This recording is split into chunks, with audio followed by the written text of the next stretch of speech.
Hello everyone, Mighty Benaya here, back with the March Chatters Invitational game. This is a 31 player map where people have to request to join. And last time I recorded a video, it was day 0, so it is now day 4. It's almost day 5, and the reason that it's been several days since I've posted a video, I was surrounded by players, and I neglected to remember in my first video that there was a 1-day peace period for AI and a 2-day peace period for other players. So I was unable to really make any progress around myself, unable to do much given the peace period. So I waited until there was something that I could share. And then yesterday was a little bit busy, so I wasn't able to record yesterday. So I'm going to give you a brief rundown of what I did, and then look around the map and see where everybody is at, and we'll look at where we'll go from here. Remember again, this is I'm going to delay releasing this so as not to give away any intel to individuals around me. So any suggestions that you have, you'll need to, you can put it in the comments and you can give me I told you so's.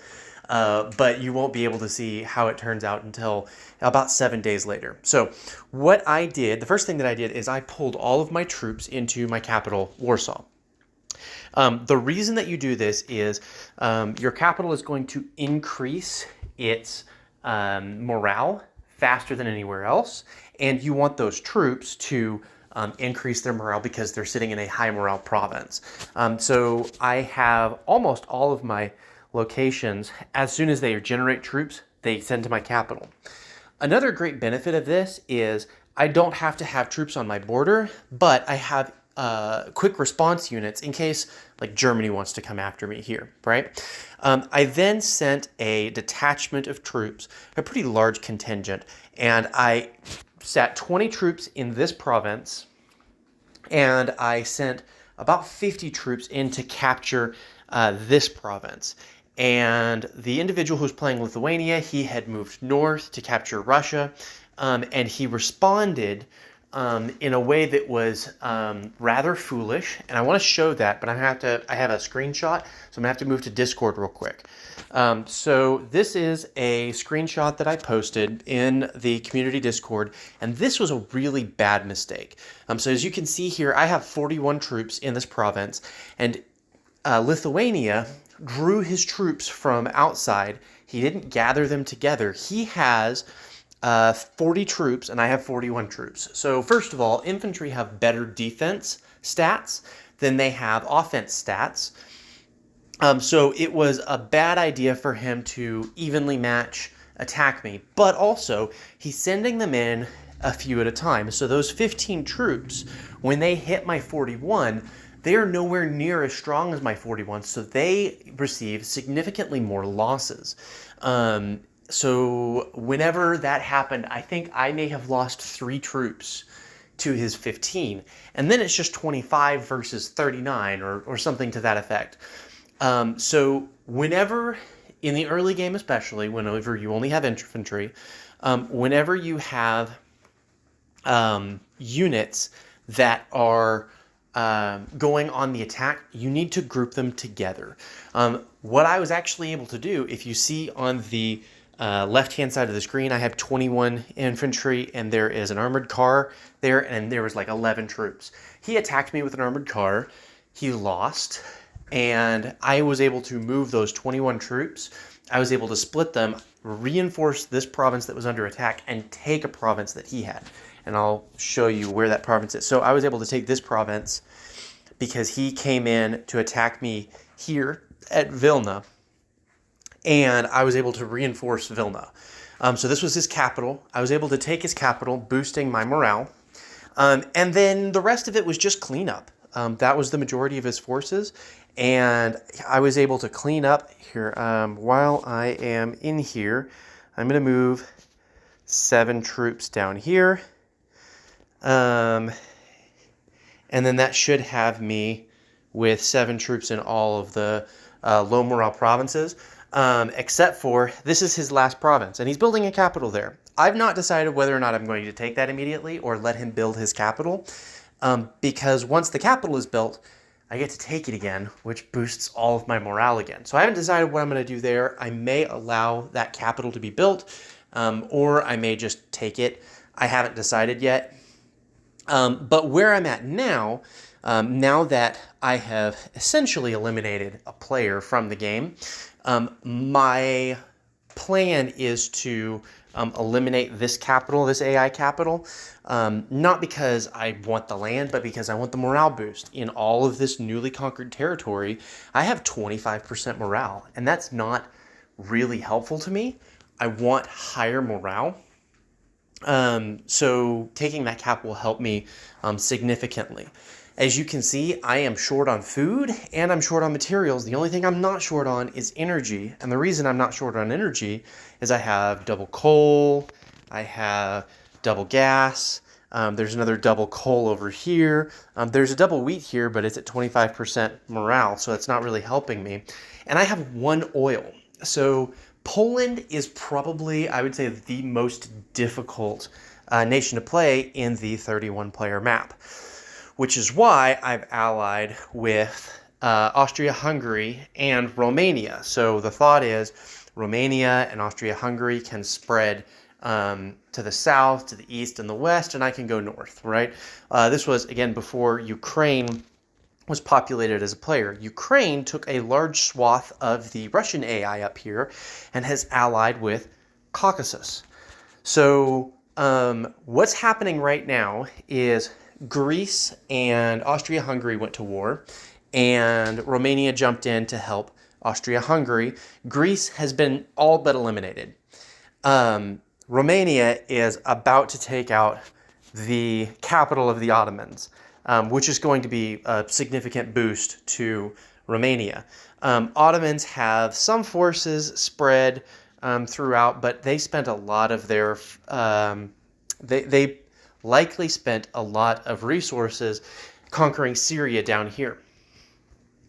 Arabia is an ally with the Ottomans and Greece, but Arabia is currently at war with East Libya, who was at war and has all but eliminated Egypt, and I believe they're waiting to conquer the capital for the morale boost. But those two are at war, and it looks like Arabia's already lost a province. So Arabia needs to respond in the south, thinking his north is guarded, and Romania and Austria-Hungary have been sweeping down, have all but eliminated Greece, and are set to really crush Ottomans before the Ottomans really have anything that they're able to do. So the coalition's in a good spot. We are not actually a coalition, though. So let's look at the rankings real quick. So the last day chains, remember, we are 3 hours away from a new day. So this is very old. But the Ottomans, Greece, and Arabia are in the #1 place because they're in a coalition. But if you look at our scores, so their scores are 65, 64, and 60. If you look at our scores, we have 79 is me, 77 is Austria-Hungary, and then Romania is down here a little bit further, but Romania is at 61.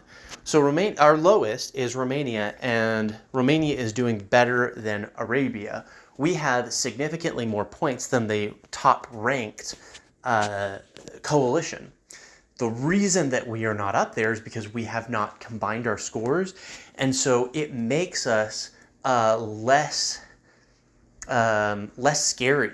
It makes us more powerful because people don't see the threat coming. Now, obviously, they will see the threat coming here in a little bit, because when I release my first video, they'll say, oh, okay, well, they're working together, so that's something that we'll need to keep an eye on. But because we're working together, we have a significant portion of land in Europe already, and we have, nobody's concerned about us yet, but we have a lot more power than it looks like. So Europe is going well. As we look, I'm going to switch to the nation colors. so we can look at everybody else. So that's what's going on with us. France has come up and taken out a little bit of Belgium, and Germany and Belgium have been at war. So there's a little bit of movement here, but not a ton. It looks like Great Britain even got into the action a little bit and got a landing zone in Belgium. So a little bit happening there with that AI. Spain conquered, ooh, this is new. Spain conquered Portugal, and then it looks like has attacked into Morocco. So Spain may be making a play for North Africa in a more significant extent than I was originally anticipating. Africa is, again, a spot that has a lot of highly ranked, very experienced players, and so that is a significant move by Spain.